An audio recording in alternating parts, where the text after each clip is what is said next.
I was betrayed by my family and sued by my sister, but I managed to turn things around. I never imagined I'd write this in public, but I think keeping it all to myself was killing me inside. I grew up in a house where I was always the reserve, which didn't work out, which wasn't something I was proud of. My older sister, Alicia, was the star of the family, a successful lawyer showered with praise from my parents, always held up as an example in every conversation.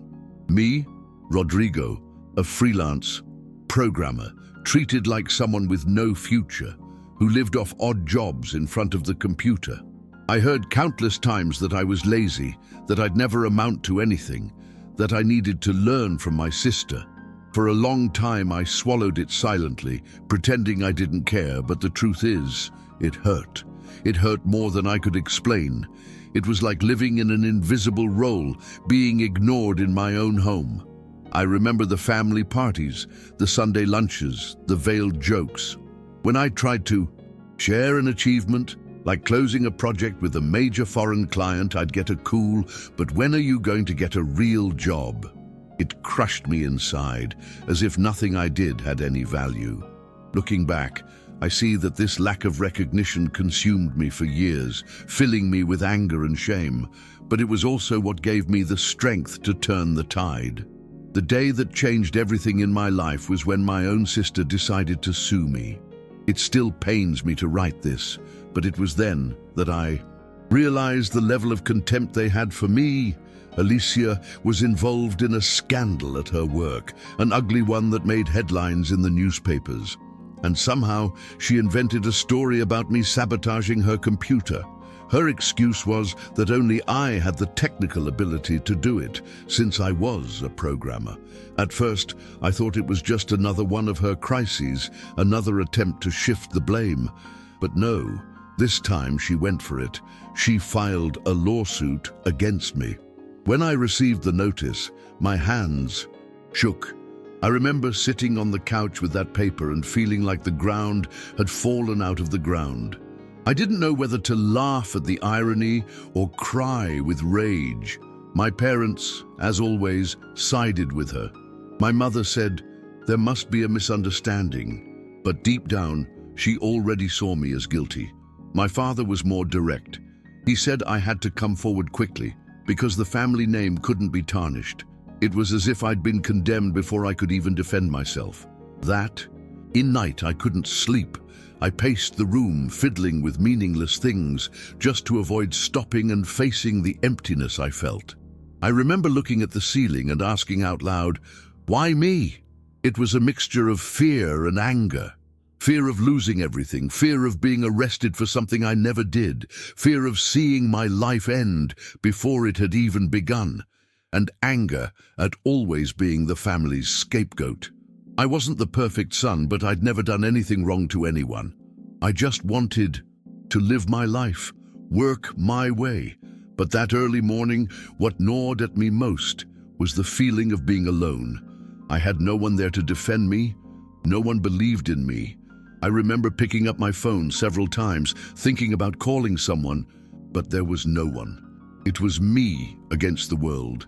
And at that moment, it felt like more than I could bear. On the day of the first hearing, I was so nervous my legs were shaking non-stop. I wore the same shirt I wore to job interviews, the same one my mother said looked too shabby for Alicia's standards. As I waited in the room, I heard the whispers, saw the dirty looks. My own family sat next to my sister as if I were the enemy. That hurt more than anything.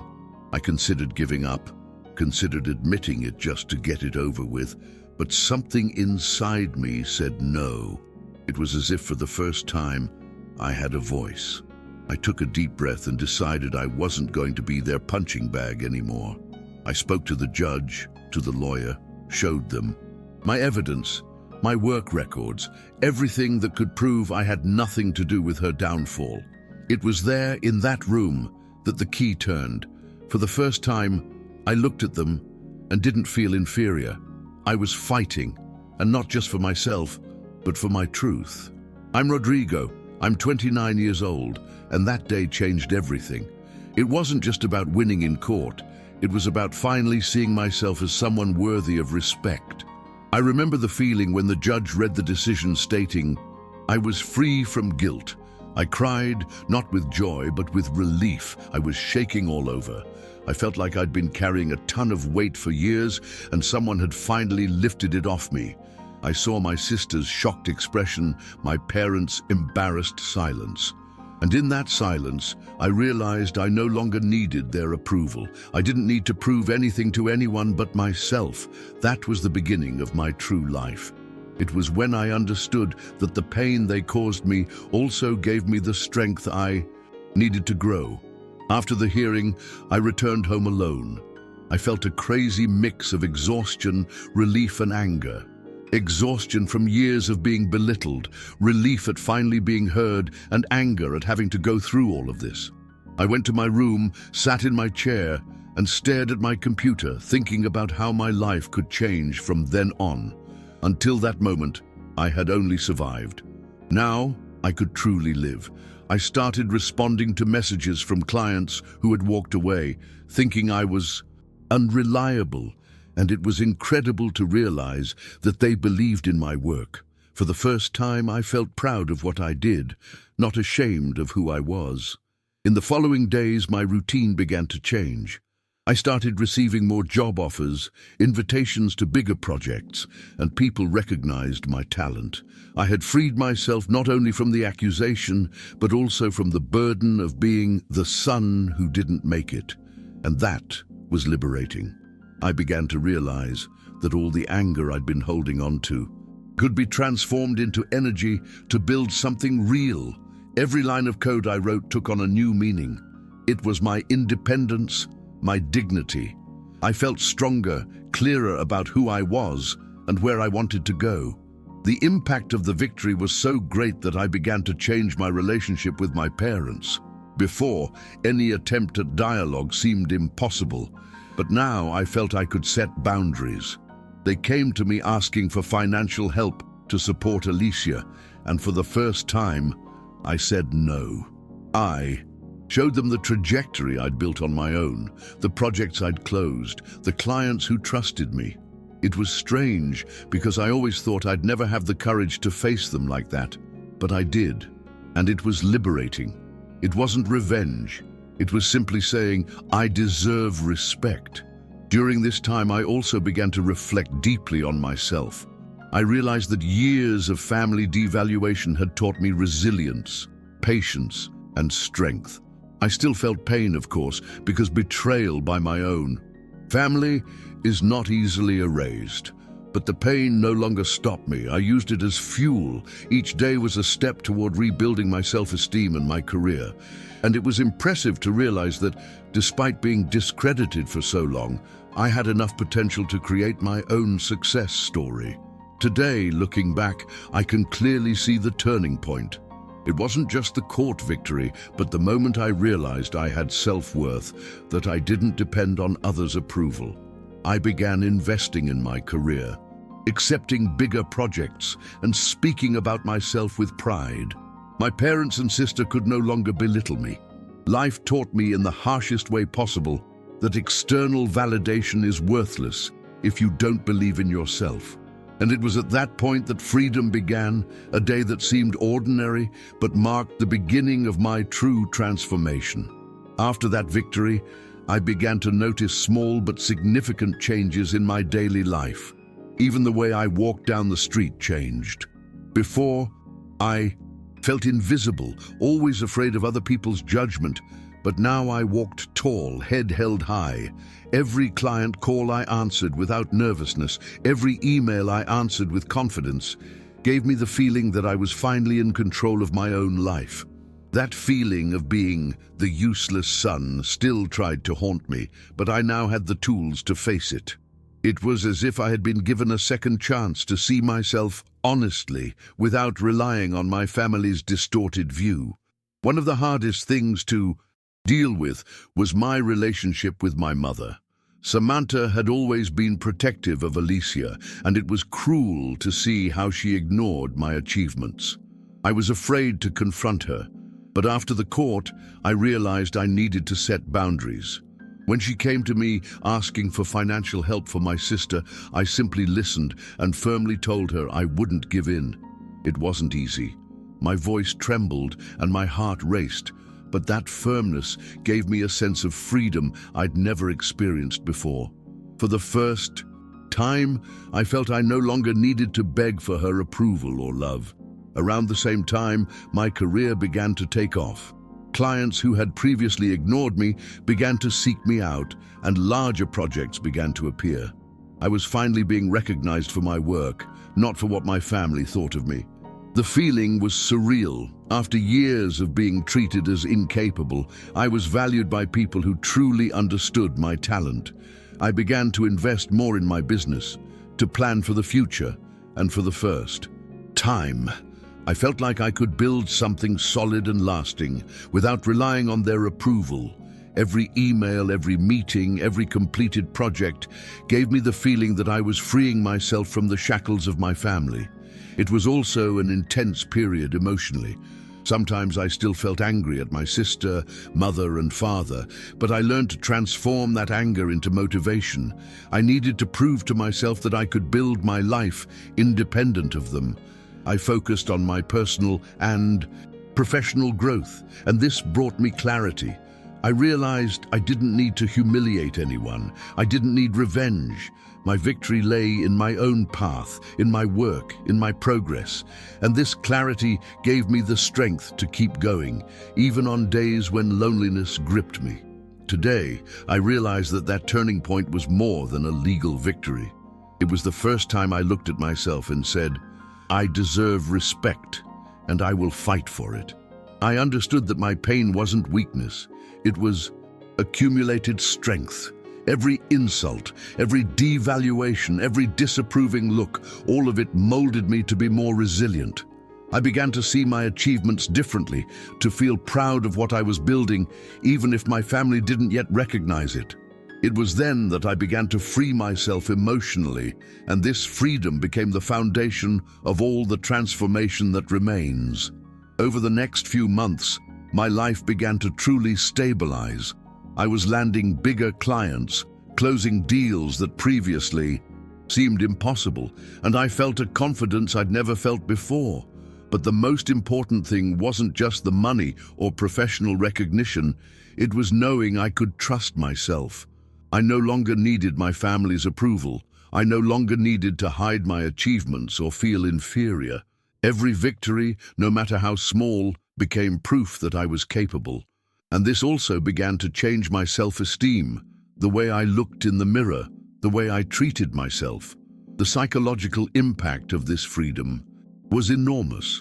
For years, I'd carried an invisible weight, a constant feeling of inadequacy and failure. Now, I felt like I could breathe. I started investing more in myself, taking care of myself, and appreciating small, everyday victories. Before, any compliment made me uncomfortable because I wasn't used to being recognized. Today, I accepted it with gratitude, without feeling like a sham. It was a slow process, but I finally began to feel whole, as if I were reconnecting with myself after years of being undervalued. My relationship with my parents changed drastically. They tried to reach out, of course, but I wasn't the same. I listened to them, but I also set firm boundaries. It wasn't about revenge, it was simply about protecting my own emotional health. I realized that freedom doesn't just mean professional success, but also the ability to choose who can and can't be a meaningful part of your life. The anger I felt began to dissipate, replaced by a kind of clarity. I didn't need them to validate me. Even my sister, who had previously seemed unattainable, began to decline. I took no pleasure in her downfall, but I couldn't ignore the irony of the situation. Alicia lost clients, lost credibility, and began to realize that the world doesn't always bow to those who have family support. I watched all this from afar, and for the first time, I felt a peace that had nothing to do with revenge. I had achieved my dignity, my career, and most importantly, my emotional freedom. Life had placed everyone where they deserved, and I was finally in mine. The most significant moment of this period was when my parents came to ask for financial help for her. I listened to them, but I didn't give in. For the first time, I felt I had complete control over my choices without fear of retaliation or guilt. I showed them everything I'd achieved on my own, everything I'd built without relying on them, and closed the door. It was both literal and symbolic. In that moment, I understood that my victory wasn't about humiliating anyone, but about proving to myself that I could live with dignity, pride, and autonomy. And the feeling of relief was overwhelming. I had turned things around, even while carrying. Today, looking back, I still feel the weight of everything I went through, but I no longer feel defeated. Every moment of humiliation, every disparaging comment, every disapproving look from my family served as fuel for my journey. I still feel pain when I think about how I was treated, but this pain now has a purpose. It reminds me of where I came from, what I overcame, and how capable I am of moving forward. It's strange, but it gives me strength to know that, despite everything, I managed to build a dignified, respected, and independent life. My career is solid today. I've built my own company and hired people who trust my work and value my decisions. Each project I complete brings me a sense of accomplishment I never imagined possible before. I still think about my sister and my parents, but distantly, without resentment. They made their choices. I made mine. And the difference is that now I can live without depending on them emotionally. This learning is priceless. Freedom, self-esteem, and clarity about what truly matters in life. One of the most surprising things about this process is realizing how life changes when you stop trying to please those who don't value you. I started focusing on myself, my goals, my happiness. Every step I took was mine alone. The feeling of autonomy is indescribable. It's realizing that no one can control your path if you have the courage to assert yourself, if you have the courage to believe in yourself. My story proves that even in the darkest moments, it's possible to transform pain into learning, contempt into motivation, and apparent failure into victory. Today, I can say that I feel free, complete, and proud of what I've built. I still carry emotional scars, of course, but they no longer paralyze me. Every challenge I've faced has taught me resilience, to trust my abilities, and to value my own journey above the opinions of others. I know I'm not alone because I can count on myself, and that's more than any family approval could offer. My story is for those who feel invisible, discredited, crushed by their own family or social circle. It is possible to overcome, it is possible to bounce back, and it is possible to live with dignity. I'm Rodrigo, I'm 29 years old, and I can honestly say that my greatest victory wasn't winning a lawsuit or overthrowing my sister, but gaining emotional freedom and self-confidence. Every step since that day has marked my true transformation, and even though there's still pain, I know I can continue building my life with dignity, pride, and autonomy. The feeling of looking back and seeing that despite everything, I managed to bounce back is unique. This is my story of overcoming adversity, real, raw, and true.